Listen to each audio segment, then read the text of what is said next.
Helps if I turn it on. We're pretty good. Can you hear me? All right. Well, good afternoon. I'm Jason Shank. I'm your Sergeant at Arms today. It's our Tuesday, June 20th meeting. So welcome everybody, everyone that's here and everybody that's on Zoom. We're so happy to see that TJ finally made a meeting as well. Welcome, TJ. Welcome. With that, let me go ahead and remind everyone to please silence your cell phones if you haven't done that already. And then any guests that are with visiting Rotarians on Zoom, if they can go in the chat and update that as well at info@rotarygainesville.org. With that said, I'm going to bring up John Gregory, who's going to do the song and the pledge today, and possibly a joke, maybe? All right, let's start with that. What do you say? Welcome.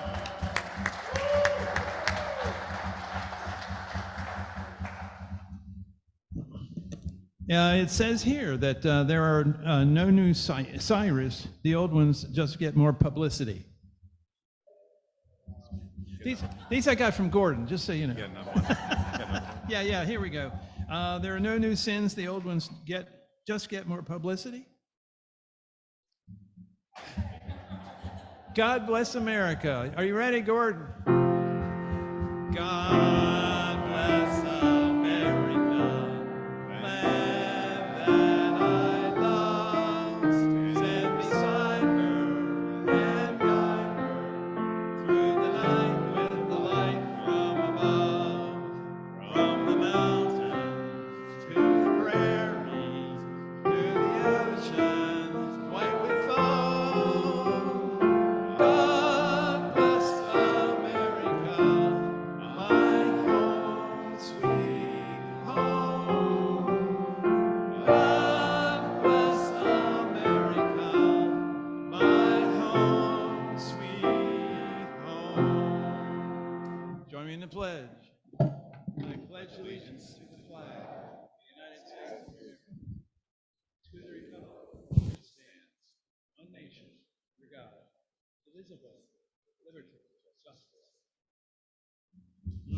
Nice job. Well done, sir. Well done. All right, and with that, Lori Vidal for invocation today. Come on up. Hey, Lori.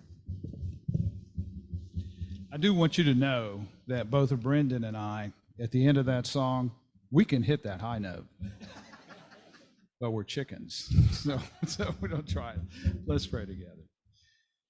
Life is so filled on a daily basis with a gamut of emotions created from all the events in our lives that take us from exhilaration to depression and everything in between.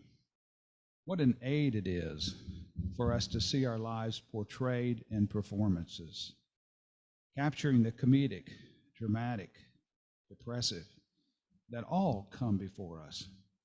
Inspiring moments we remember for extended periods of time from those performances.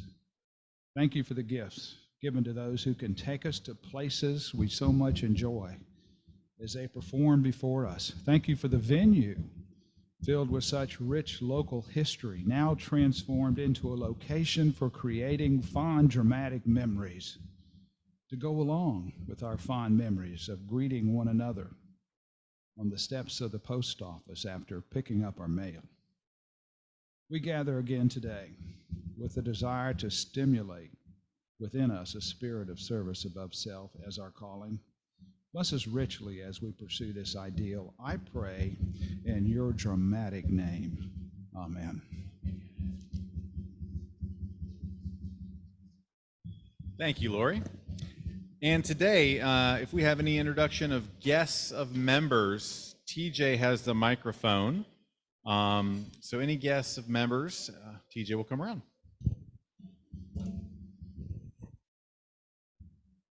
Hi, thank you. I have Penny. Many of you have met her before. It's not her first visit. You may remember her son as well. She's straight from India today, just got in last week or this week. And we'll have her for another month or so please make her feel welcome.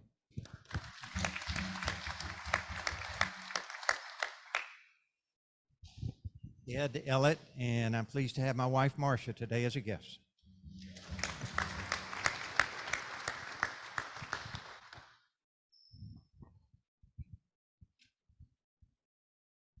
Thank you, TJ. Dear Rotarians, this is Ann Polo, our Director of Marketing Communications at the Chamber.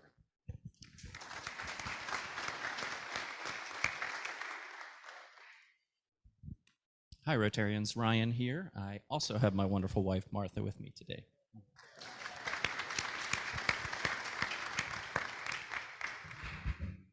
Thank you, TJ. Any visiting Rotarians today? No? Okay.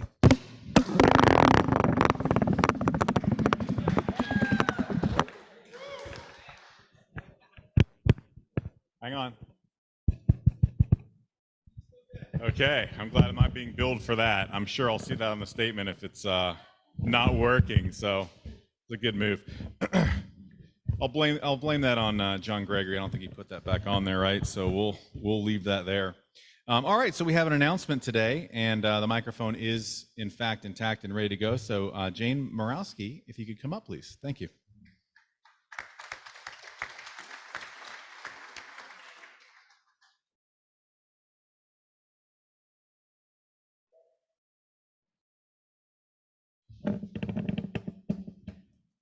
Hi, Rotarians.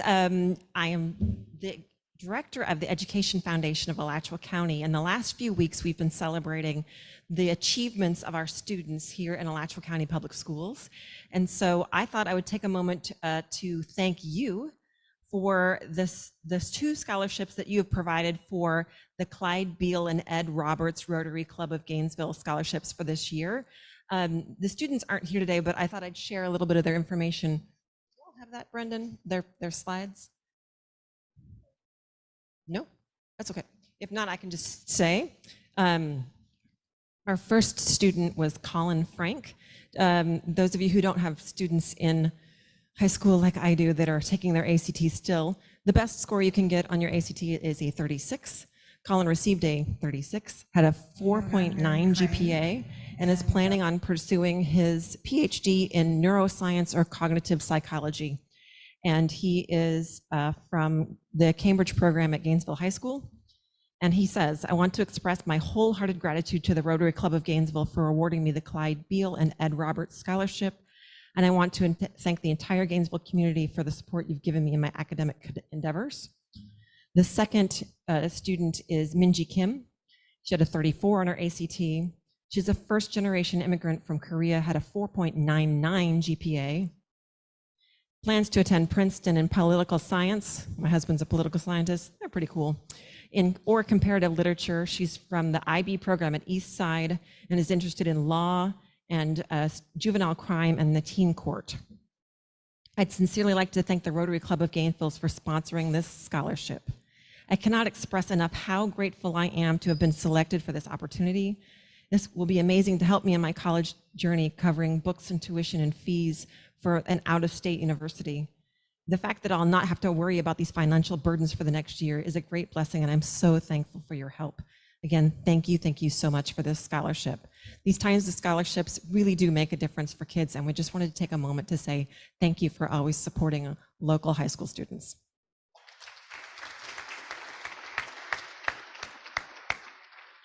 Well, that is extremely impressive. It reminds me of my schooling back in the day. Many of you are probably aware of what we like to call the Harvard of the South. And I had to have, consistent grades like that to be able to get in. If you think of Heart of the South, you maybe think about Vanderbilt or, some of those, but it's the St. Leo University, right? Home of the Lions. Great school. So there you go.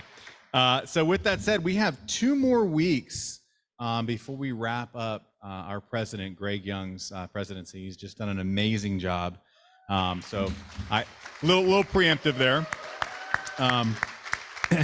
A little bit in advance, but Greg and I have been talking about the importance of having dessert, and because I need that, and I think he's going to work some magic and potentially really take on that. When he comes back after retiring from his year, he might just come in with some goodies every week. So we're working on that. So that's very exciting. But with that said, welcome President Greg Young. Come on up.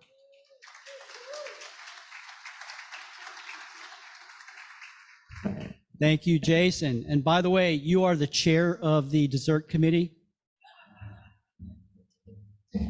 You know, I didn't know all that history about your academic prowess, sir. So I'm so glad to learn that today. Well, I want to welcome everyone here today, joining us at today's Rotary meeting. I'm going to move along quickly because we have a full program. I want to bring Susan Maston up, my good friend, and she has a special presentation to make.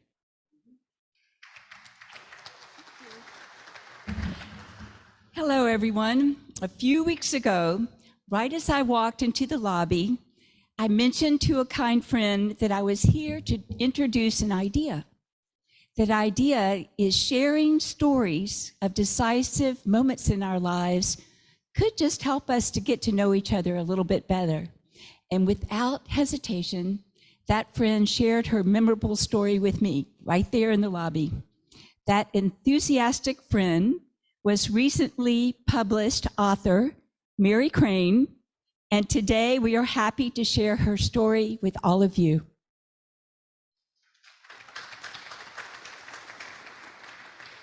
Crane, and I was brought up in Connecticut with a family of 6 and our children, and I was the 4th one down, and my sister Margaret was 2 years older than me, and she didn't go to the same school as me.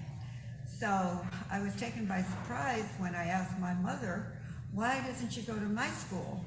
And she said, well, she has some different things that she's got to do. And I said, well, I just looked at her and I got on the bus with her and went to her school. My school was very upset because they didn't know where I was and I wasn't on the school bus. So come to find out, they called and there I was at my sister's school. Well, I couldn't believe it because her school, they were playing games. And I just thought that was funny because my school didn't play games, and if she was going to play games all day long, what was she learning like me? So I told her it was a stupid school. I was 7 and she was 9. And so she said she didn't want to go there anymore. She said, Mary said that my school was stupid and I'm not going to go there anymore. She says, well, you might have to stay back a year because they've done this and this. And I said, well, why would they be just playing games all day long instead of learning?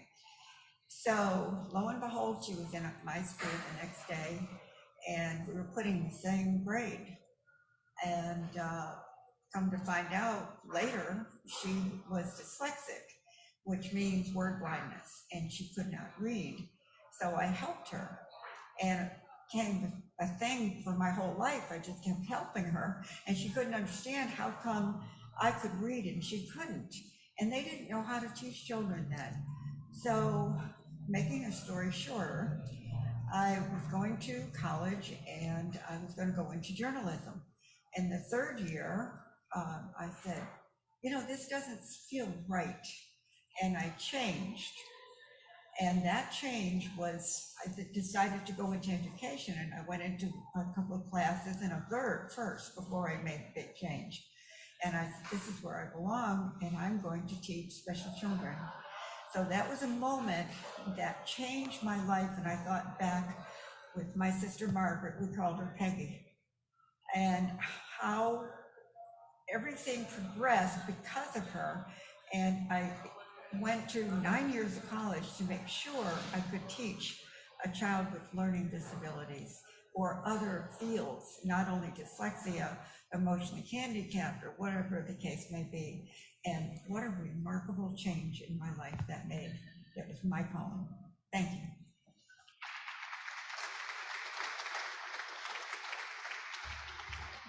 Thank you. Hey, Susan, thank you for bringing that to us. And Mary, thank you for sharing your story with us today. That's wonderful.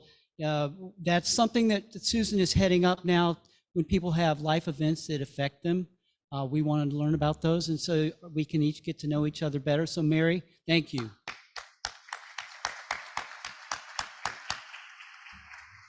All right, now it's we're not quite to the program yet, but we have one order of business to carry on, and it's a pleasure at this time for me to perform a vital role in Rotary. And one of those roles is to induct new members into our club. And we have quite a few of these new members. So will the new members come up? And I think you all know who you are. So in the interest of time, I'll call the names, but y'all just start coming on up with your sponsors. So we have Kevin Amati, Danny Alvarado, Mabel Baker, Jeff Dobertine, Nate Dodge, Sam Fragale, Ernest Hull, Iffy Ichichui, Marcia Kiner, Ryan Kern, Barzella, Barzella's here, Anthony Triana, I think anyone else, did I miss anyone? Okay, with that, some of our assistants, please come up to help us. And if y'all could step forward a little bit, please. And all these sponsors, if you want to grab any Rotarians.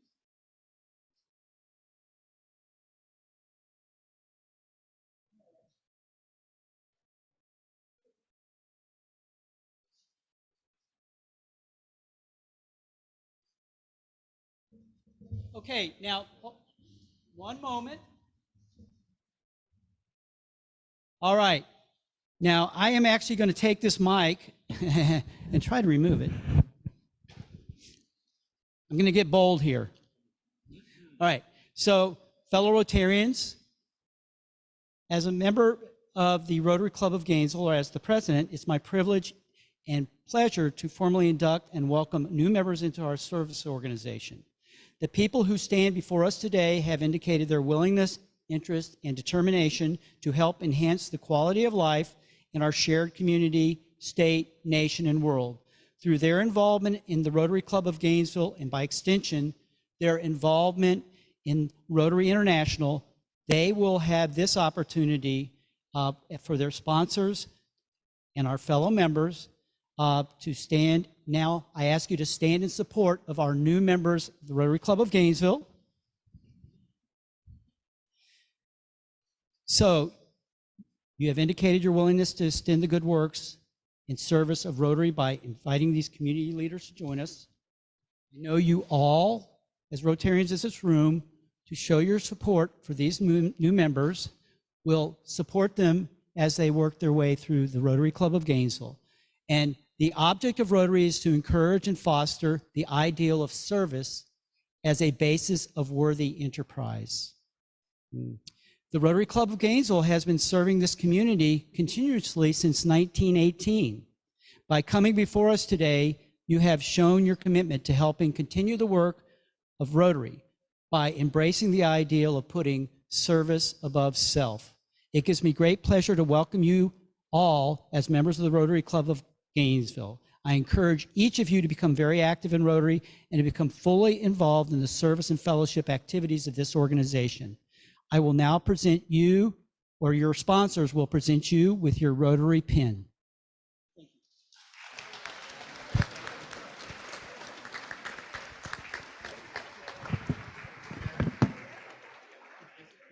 You got a pin?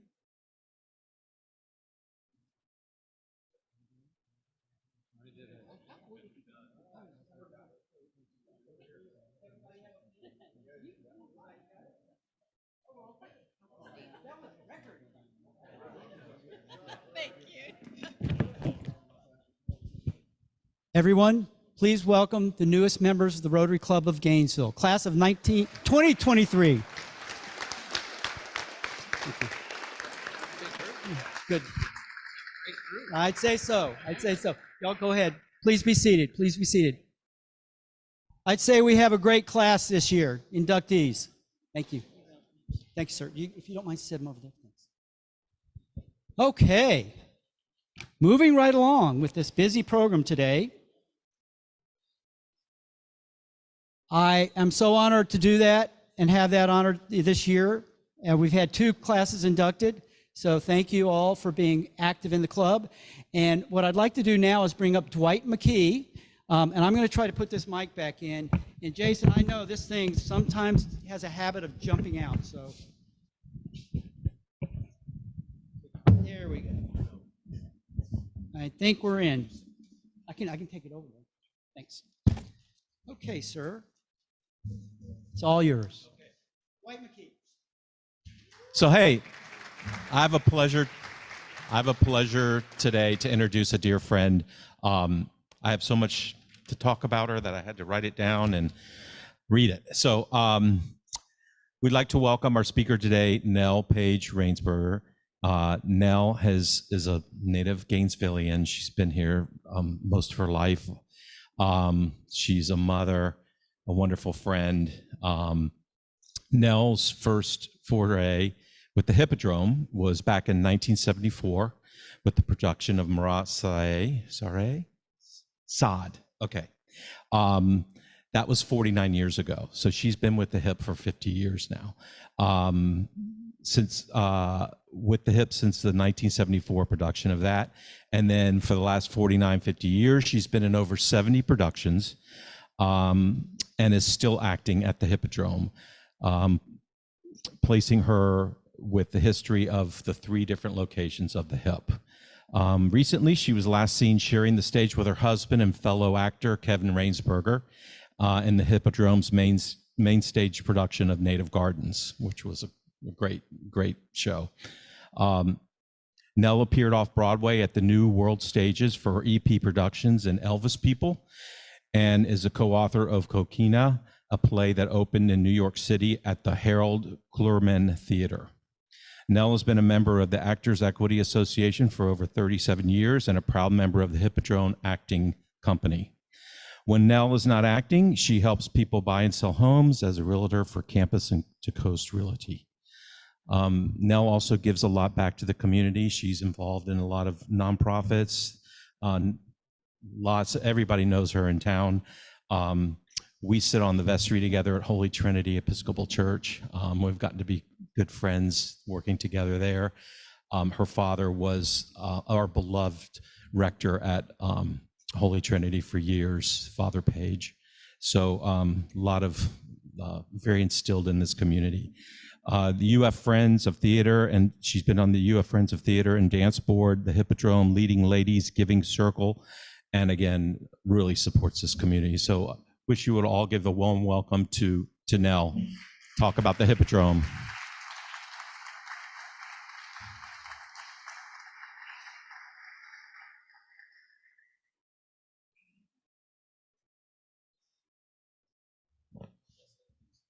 Yes, this is Amanda DeMaria, and Amanda works with me at the Hippodrome. She is a development consultant.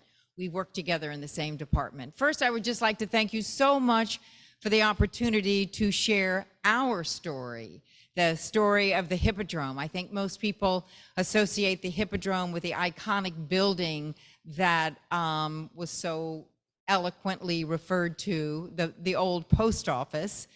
But we're going to go through the history of the Hippodrome and how we were housed in not only that iconic building, but also our very humble beginnings. Is there a slideshow that's going on at the same time? Oh, okay, there it is. So Rotary started in this particular Rotary, which my father was a part of. And this started in 1918, and we opened the federal building opened its doors in 1911. So we're kind of like cousins.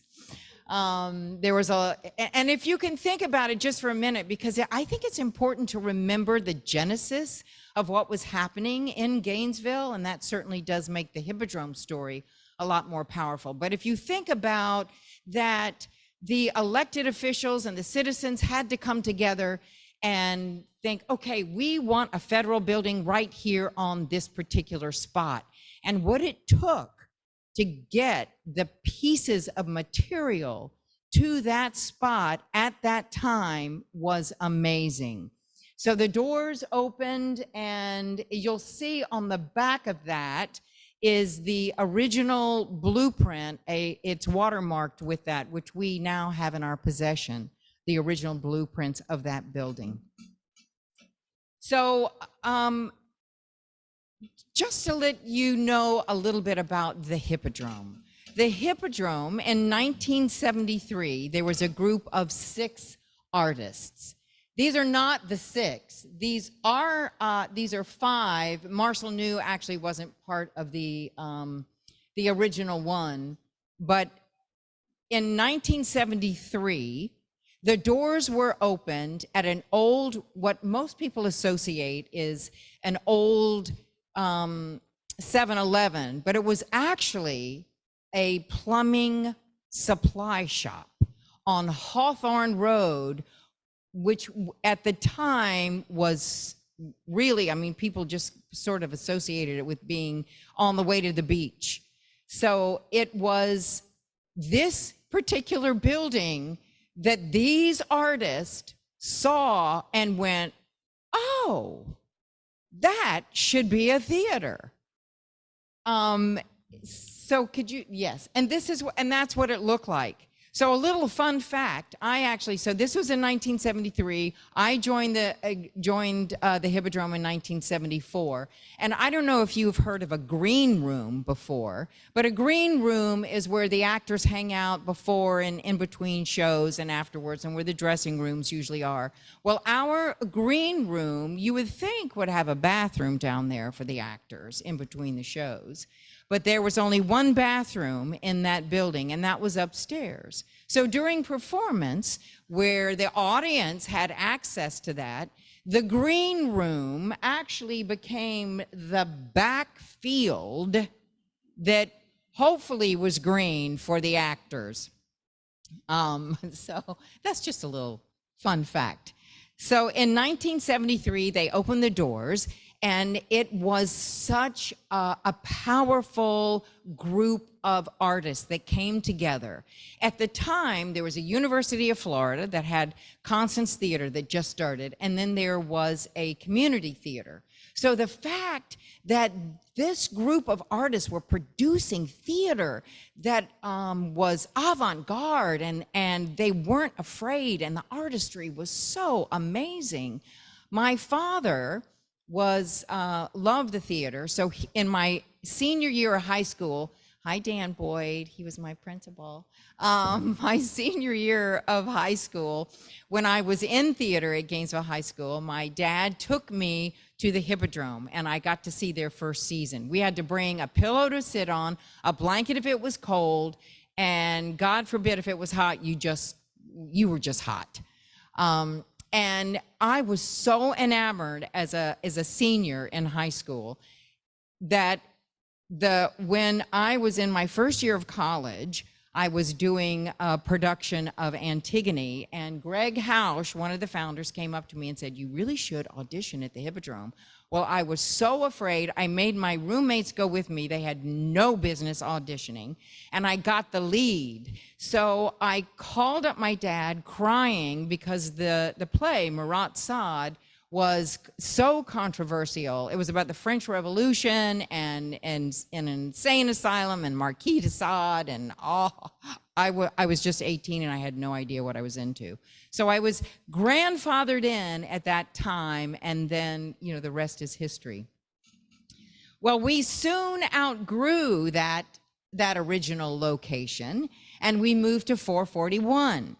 So some of you might remember the old Sears warehouse. The Sears warehouse had a tin roof, and the tin roof, as you can imagine, when it was raining, we had to stop the show because the rain. Was there anybody here that would actually? Okay, yes. All right, so that actually happened. One of the magical things about the Hippodrome and this particular group of artists is that their imagination is what drove them. They saw all things possible. So every single show that was produced at the Hippodrome at that time, they changed where the bleachers were. You never knew what kind of environment you were going to get into. And we were starting to get recognized by the national arts associations. And this is at a time where there was more funding for the arts nationally. And certainly the community was beginning to really notice us and support us at that time. So the Hippodrome soon outgrew that first location. But once again, it wasn't the building that was the standard, of excellence. We had, as artists, a standard of excellence and a commitment to our community. And that's where the relationship was starting to form, that each of us were committed to each other to make this happen. Then, as we were outgrowing this warehouse, the school board had moved out of the federal building. So this was an iconic show, Equus, that I'm sure a lot of you might have seen. And then if we could get to the next, okay, here we go. So this is when we started moving in and having the idea, wouldn't it be great if we could move into this particular building? Because rarely are there theaters that actually have a home, a theater, a bricks and mortar building that they can call home. And we are so fortunate to have that. Of course, she's a little bit older and she needs a lot of care, but like all of us, she desires life and purpose and meaning. And that's one of the things that we as a community and we as artists are able to fill her with, this particular building. So we moved into the stately building with a challenge grant of $175,000, and we quickly raised $175,000 from the community, and we actually ended up raising $326,000, which, you know, today is not much at all to renovate a building. But there was a lot of hands-on sweat that we were stripping the beautiful wood inside of this building that had been painted that industrial green. I'm sure you all remember that from your school days. And now this particular building houses, if you had, how many of you have been to the Hippodrome at this? Okay, yay, look at all that. So this particular building, we do have something now that we call, what is it? The Sip and Stroll, I think it's called Sip and Stroll, where there's a comprehensive tour of this building. And you get a drink, and then because we have the blueprints now, we are able to identify when this was built, where everything was. The basement used to be where they held the accused. And if I have to go upstairs during a show, if it winds around and I have to go to the top floor, on the third floor, where there's been ghost sightings, I say, in the name of the Father, Son, and the Holy Ghost, I demand that you leave. And I just keep repeating that as I'm running through. So nothing will happen because people apparently have seen a ghost. I think there might be a ghost tour during Halloween as well. So right now, we are in the process of continuing to fulfill our commitment to all of you with our standard of excellence in theater. And also, we're very grateful for the community, for the continued support. We just celebrated, this is our 50th year, which is amazing for any nonprofit, especially for a theater that during COVID, we kept our doors open the whole time. It was, we did get some money from grants. And one of the things that the Hippodrome did is they pared down so that they were just with their base staff. And instead of taking the money ourselves, what we did is we put it back into the building so it would continue, so we could continue to keep our doors open. We are committed to you, and thank you so much for your commitment to us. And Amanda is going to tell you about the season. Oh, and then we'll open it up for questions.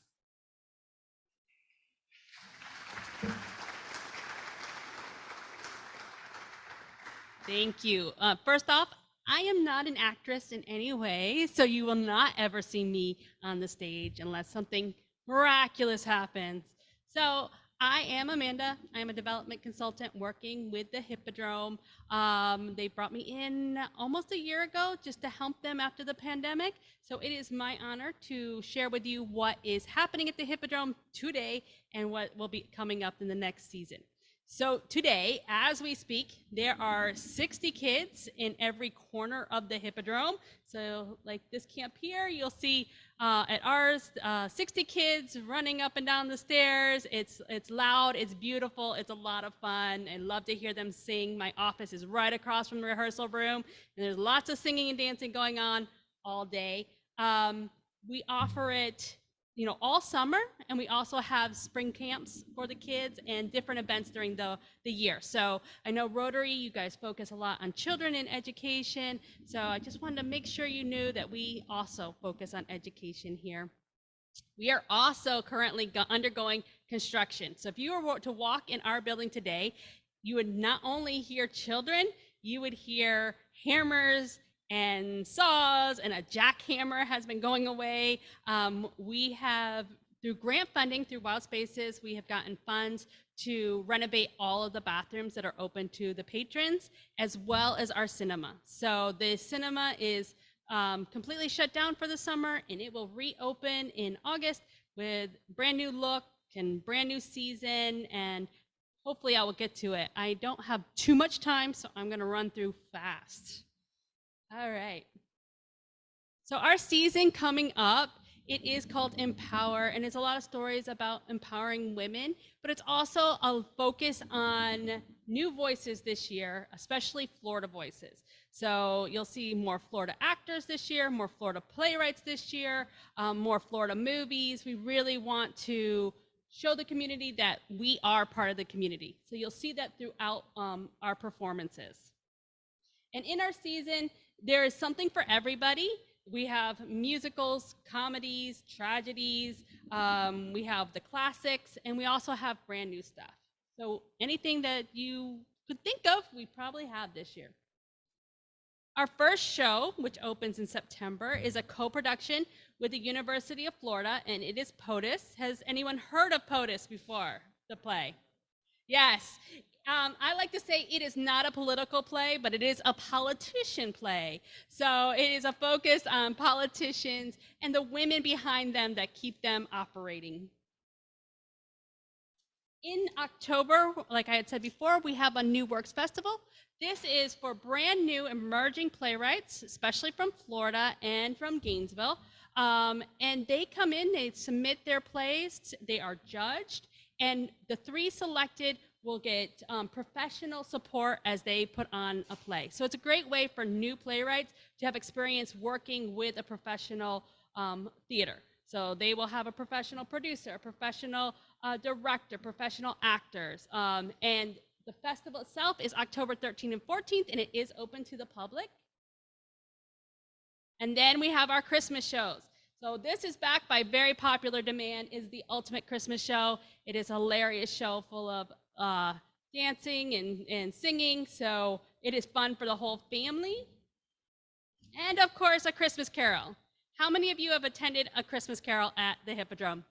Just about everybody in the room. So I'm just going to tell you a little bit about the Christmas Carol at the Hippodrome. So the Hippodrome has been putting on a Christmas Carol for over 40 years. We were trying to figure out what the exact time was, and we cannot figure it out when it was. So has anybody seen it within like 40 years ago or past 40 years ago and can tell us, was it more than 40 years? It is a Gainesville tradition here. Each year, we have over 6,000 elementary and high school students come through as part of their classes. And every 3rd grader in Alachua County will come through the Hippodrome to see a Christmas Carol. It is a lot of fun. This year, I got to sit with a group from Chiefland for one of the performances, and the kids were just thrilled. They were thrilled from the building walking in. They said this was the biggest building they had ever seen. And if you have not taken a child to live theater, I highly recommend it. You will see live theater in a way you never have. They are so involved and it is so excited. I mean, when the ghost of Christmas Future comes out, and the kids are so scared. Like, and we take it for granted, but these kids are like terrified of it. And so it's just really great to see that. So I definitely encourage you. If you're looking for a way to support the Hippodrome, that is a way. We do offer free tickets to students that cannot afford, even though we do give it at a very discounted rate. So we're always looking for sponsors to provide free tickets for A Christmas Carol. Next, we have Next to Normal. This is a Tony-winning performance. It is a musical. It is not a comedy, however. It is a very serious musical, but it did win the Tony in 2009. So it's got great reviews. I highly recommend it. And then we have White. This is a look at artist stereotypes, but with a twist. It is a comedy. It is designed to make you think, but it's not a downer comedy. It is really an inspiring story. And then, of course, our summer musical, which we will be announcing come this spring. And then I already mentioned the cinema. Here's another way that you can get involved in the Hippodrome. How many people have seen a movie at the Hippodrome? All right, not as many. We're hoping to change that. So with the renovation, we're not just renovating the facility, we're changing the way we do cinema here. It's a lot more asking people what they want to see. So if you have a genre of movie, it can be something, you know, sci-fi, something really bizarre that nobody knows about. Let us know. We would love to show films that you would like to see. So we are going to be increasing our times. We're going to be increasing what kind of films we do. We're going to be increasing more children's films at the cinema, and also we'll be doing some film festivals. So we would love to hear from you if you have ideas about what you would like to see. And then if you would like to come to the Hippodrome, which we hope you will, you will definitely come. There are a few ways that are best to come. You could become a subscriber, which means that you get to see every show and you get to pick the same seats for those shows. If that's not flexible enough, we have Flex Passes. And this is where you can purchase 5 tickets and you get to decide what day you come, what show you see, you know, what time and where you sit.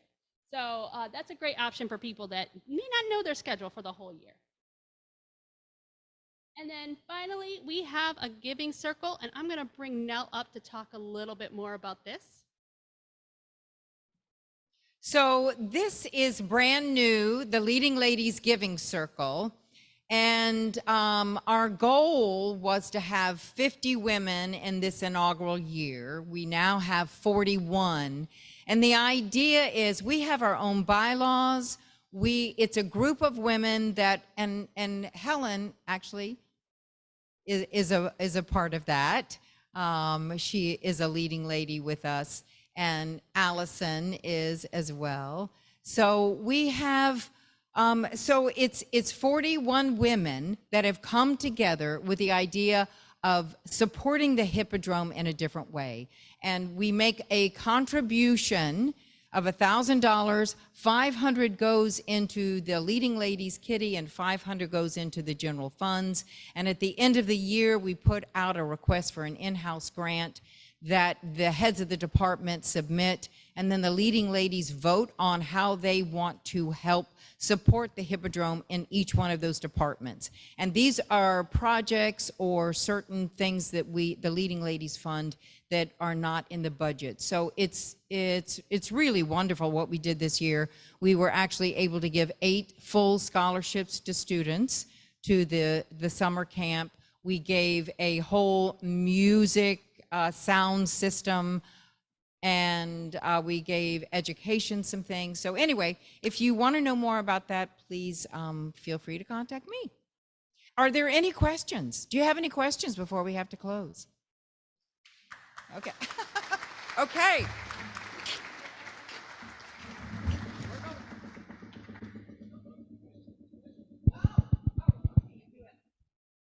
Okay, you do have a question, yes.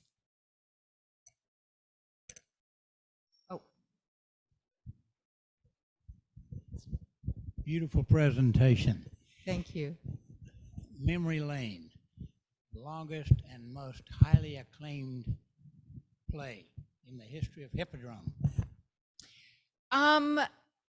You know, we go in certain decades, but I would have to say that the play that really began to put us on the map was when we did the production of Equus. And it did have some it had nudity in it, which got a lot of people there, actually. But the story was an important story to tell, and it had acclaimed reviews when they did the production in London as well. So then when we brought it over here, it was an amazing. Did you see it? Oh, okay. Okay. Yeah. Well, it was good. For those online, he said, "I wish I had." Yeah. So my question is the sip and stroll. Yes. We would love to do that as a fellowship. So Okay. let us know when we might be able to do that. Okay. Yes, certainly will.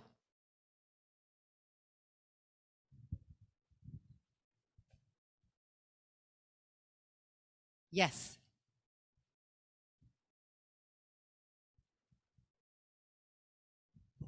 Thank you. How are the selected shows and presentations? Who makes that choice?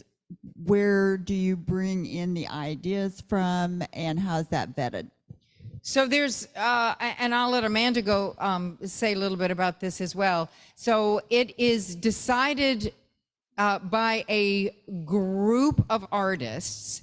There are so many submissions that this isn't a role that's taken lightly. You have to be committed to reading a large amount of plays.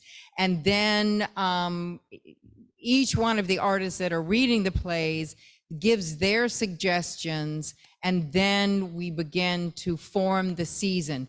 Try to put them in slots that would be appropriate. Try to see what we did the year prior or what's going on in terms of our feedback from our audiences. It's the artistic director that heads this up, Stephanie Lange. Yes, okay. So I'll just add a little bit. So that is for main stage. We do have a second stage and a Hip Unplugged series. So this is for plays and acts that aren't quite ready to be, you know, on a professional stage and have a full run. And that is much more flexible. So that can be community members that recommend it, staff can recommend it, basically anyone that has a great idea. If you know a great local act and you're just dying to see them, you can always contact the Hippodrome. And like I said, that's a second stage or Hip Unplugged. They're usually one-day events. So that is much more open to the community to participate in. And then the cinema, we do take suggestions for any genre you would like to see. Thank you. Nell and Amanda, thank you so much. In closing, I can't believe the Hippodrome's 50 years old. I'm starting to think, I'm getting older. Gosh, I can't believe 50 years ago. So actually, I did go to see Equus. I was in college, and they had us go to see it as part of our humanities class. I can't remember, but that was quite the thing. So anyway, it reminds me, Gainesville, we're very fortunate because we're surrounded by all the natural beauty, but also we have the culture. And that tagline of where nature and culture meet is so true. And the Hippodrome is such a big part of that. And I want to thank you both for being here today. And I want to present you with something. And this is a certificate that the Rotary Club of Gainesville gives to our speakers, that we give some money to the scholarship fund for children to come to the CADE, so they can learn things to spark wonder in their minds. As you guys, I was so glad to hear that some of that money went to scholarships for children. So thank you so much, and I appreciate you both being here today.